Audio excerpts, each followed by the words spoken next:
नमस्कार दोस्तों, मैं हूं आपका दोस्त आशु। आप देख रहे हैं आपका अपना YouTube चैनल XYZ सब कुछ। तो दोस्तों, जैसा कि मैंने आपको कल वीडियो के माध्यम से बताया था कि दिल्ली के अंदर बहुत ही जल्द बढ़ने वाला है किराया। हाँ जी, ऑटो, टैक्सी, ग्रामीण सेवा, फटफट सेवा, यानी कि दिल्ली के अंदर जितनी भी कमर्शियल गाड़ियाँ हैं उनका किराया जल्दी से ही बढ़ जाएगा। तो दोस्तों, आज मैं आपको बताऊंगा कि ये किराया दिल्ली के अंदर कब तक बढ़ सकता है, सरकार इस पर क्या काम कर रही है। तो दोस्तों, सरकार की तरफ से क्या काम हो रहा है इसकी पूरी जानकारी दूंगा दोस्तों। और दूसरा, दिल्ली के जितने भी ट्रांसपोर्ट यूनियन हैं उनका क्या विचार है दिल्ली सरकार में, और इन जितनी भी संगठन है या यूनियन है दिल्ली के अंदर, ऑटो ट्रांसपोर्ट यूनियन, उनके बीच में और दिल्ली सरकार के बीच में अब एक टकराव की स्थिति बन गई है।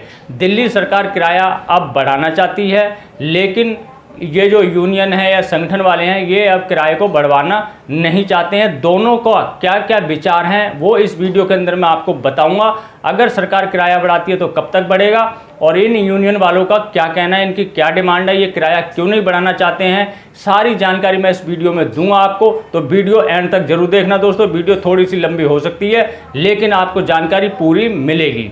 तो सबसे पहले मैं आपको सरकार की तरफ से बता देता हूँ सरकार की तरफ से इस पर क्या कदम उठाए गए हैं।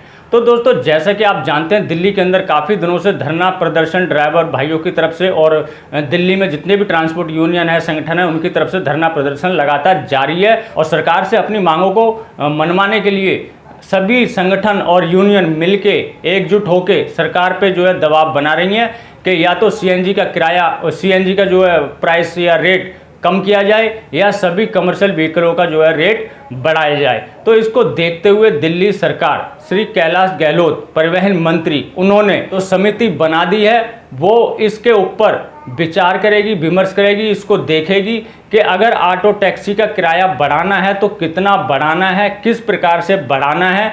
वो सारी चीज़ें देखने के बाद अपनी रिपोर्ट सरकार को सौंपेगी। जब ये रिपोर्ट सरकार के पास पहुंचेगी तो सरकार में जो बैठे हुए मंत्री हैं वो सभी मंत्री इस पे अपना विचार विमर्श देंगे। उसके बाद वहां से ये पास होगा। पास होने के बाद दोस्तों वो फाइल शायद एलजी के पास चली जाएगी, और एलजी के पास अगर ये फाइल चली गई तब तो आप जानते ही हैं, अगर उन्होंने पास कर दिया तो किराया बढ़ जाएगा, अगर उन्होंने नहीं पास किया तो किराया नहीं बढ़ेगा। एलजी साहब ने इसको पास कर दिया तब तो ये जल्दी से जल्दी किराया बढ़ सकता है। लगभग फिर भी इसमें 15 से 20 दिन का समय तो लग ही जाएगा। और मैं बता दूं दोस्तों, अगर दिल्ली सरकार ने इसे बढ़ा दिया तो दिल्ली ट्रैफिक डिपार्टमेंट के लोग इसे अपडेट जल्दी से नहीं करते हैं। जैसा कि आपने पहले भी देखा होगा कि दिल्ली सरकार ने किराया बढ़ा दिया था, लेकिन दिल्ली ट्रैफिक डिपार्टमेंट के जो प्रीपेड बूथ होते हैं उन्होंने अपने प्रीपेड बूथ पे किराए की जो सूची होती है, टाइम टेबल होता, उसको अपडेट नहीं किया था। और कई महीनों तक वो पुराने किराए पे ही ऑटो की पर्ची काटकर उनको भेजते थे, जिससे ड्राइवर भाइयों का नुकसान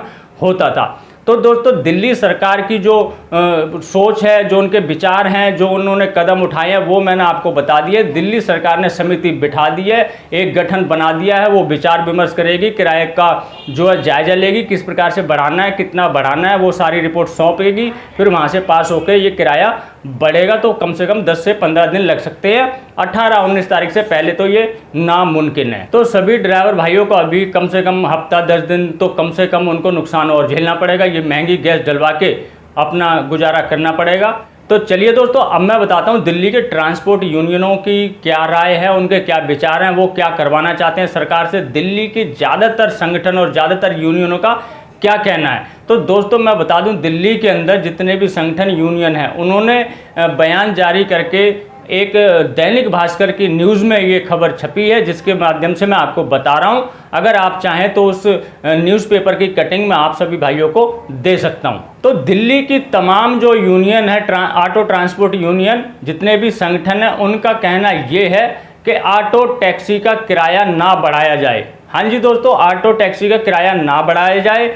उनका कहना यह है कि अगर हम अपना ऑटो टैक्सी का किराया बढ़वाते हैं तो जनता के ऊपर ये भारी बोझ पड़ेगा, और हमारी जो सवारियां हैं वो ऑटो टैक्सी पे ना बैठ के ओला उबर की तरफ भागेंगी, जिससे ऑटो टैक्सी वालों को फ़ायदा होने की बजाय उनको नुकसान होगा। जी हाँ दोस्तों, उनका यही कहना है कि अगर किराया बढ़ गया, मान लीजिए ऑटो पे अभी 9.5 रुपये किलोमीटर के हिसाब से किराया लिया जा रहा है, अगर उसको बढ़ा के 11 रुपये कर दिया जाए और जहाँ पे ओला उबर 7 से 8 रुपये किलोमीटर के हिसाब से किराया ले रही हैं, तो ऑटो में बैठने की बजाय सवारी सोचेगी क्यों ना हम एसी पे बैठ के जाएंगे और किराया भी हमारा 8 से 9 रुपये किलोमीटर लगेगा। मतलब किराए में उनको सस्ता भी पड़ेगा, सुविधा भी उनको अच्छी मिलेगी। गर्मी के मौसम में हर कोई चाहता है कि सस्ते में सस्ता मिले और अच्छे में अच्छा मिले, तो सस्ते में सस्ता अच्छे से अच्छा तो ओला या फिर उबर ही हो सकता है दोस्तों। ऑटो में तो आपको जो सरकार द्वारा किराया निर्धारित किया गया है वही किराया आपको देना पड़ेगा, और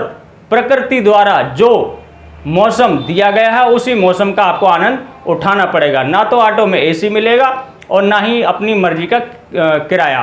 तो ये सब सुविधाएं तो आपको उबर में मिल सकती हैं। तो दोस्तों इस प्रकार से जो ऑटो टैक्सी का अगर किराया बढ़ जाता है तो सारी सवारियां इधर शिफ्ट हो जाएंगी। इस कारण से संगठन वाले लोग ऑटो टैक्सी का किराया ना बढ़ाने ऊपर ज़्यादा जोर दे रहे हैं। तो सभी संगठनों और यूनियनों का यही कहना है कि ऑटो टैक्सी का किराया ना बढ़ाया जाए। अगर आप किराया बढ़ाना चाहते हैं तो आपको किराया काली पीली टैक्सी का बढ़ाना चाहिए। रेडियो इकोनॉमी जो टैक्सी होती है उसका बढ़ाया जाना चाहिए, क्योंकि इनका किराया काफ़ी साल से लगभग 8 से 9 साल हो चुके हैं दोस्तों, तब से इनका किराया नहीं बढ़ा है। तो अगर आप किराया बढ़ाना चाहते हैं तो इन दो चीज़ों का किराया बढ़ाएं, एक तो काली पीली टैक्सी का और दूसरा रेडियो इकोनॉमी टैक्सी का। और दूसरी बात दोस्तों ये है कि संगठनों का और यूनियनों का कहना ये है, अगर आप ऑटो टैक्सी ड्राइवर भाइयों को या फिर अन्य कमर्शियल वाहन चालकों को राहत देना चाहते हैं, उनको राहत देना चाहते हैं तो उनको राहत इस प्रकार से दीजिए कि आप जो सीएनजी का जो रेट है वो जितना भी है उसको छोड़िए, आप हमें सीएनजी पे सब्सिडी दीजिए। आप हमें सीएनजी पे सब्सिडी दीजिए जिससे कि हमें सीएनजी जो है 40 या 45 रुपए के आसपास पड़े। ऊपर के पैसे जो हैं आज की डेट में 71 रुपये 61 पैसे के लगभग है, तो आप 40 से 45 रुपए के बीच में हमें सीएनजी दीजिए। उसके ऊपर के जो पैसे हैं वो आप हमें सब्सिडी दीजिए, जिससे कि ऑटो टैक्सी चालक और अन्य कमर्शियल वाहन चालकों को फ़ायदा मिले। किराया बढ़ाने से हमारा नुकसान होगा और सीएनजी पे सब्सिडी अगर आप देते हैं तो हमारा जो है ना तो हमारा नुकसान होगा, ना सवारियों का नुकसान होगा, ना सवारियों को ज़्यादा पैसे देने पड़ेंगे और सवारियां इधर की उधर शिफ्ट नहीं होंगी, सबके काम बराबर से चलेंगे। तो ये तो है सभी यूनियन और संगठनों का कहना कि इस प्रकार की नीति आप अपनाएं। और दिल्ली की जितनी भी यूनियन है, जितने भी संगठन हैं, उन्होंने एक उदाहरण दिया है दिल्ली सरकार को कि वो सब्सिडी क्यों ना दें।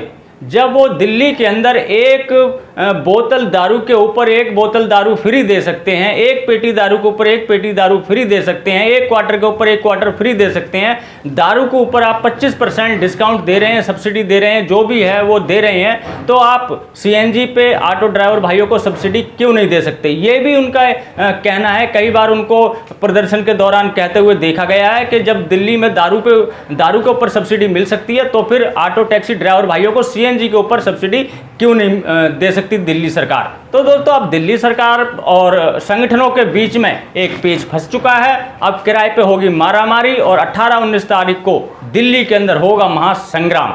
जी हाँ दोस्तों, महासंग्राम 18-19 तारीख को हड़ताल रहेगी और अब देखते हैं ये किराया बढ़ता है या फिर सीएनजी में सब्सिडी मिलती है। जैसी भी कोई जानकारी प्राप्त होगी आप सभी भाइयों को मैं जरूर बताऊंगा। जो आज तक की अपडेट थी मैंने आपको दे दी है, आशा करता हूं आपको अच्छी लगी होगी। अगर अच्छी लगी है तो लाइक कर देना, चैनल को सब्सक्राइब करना मत भूलना दोस्तों, क्योंकि हमारे चैनल पे हमेशा सच्ची और सटीक जानकारी आपको मिलती है। तो मिलते हैं किसी और जानकारी से भरपूर वीडियो में, तब तक के लिए जय हिंद, जय भारत।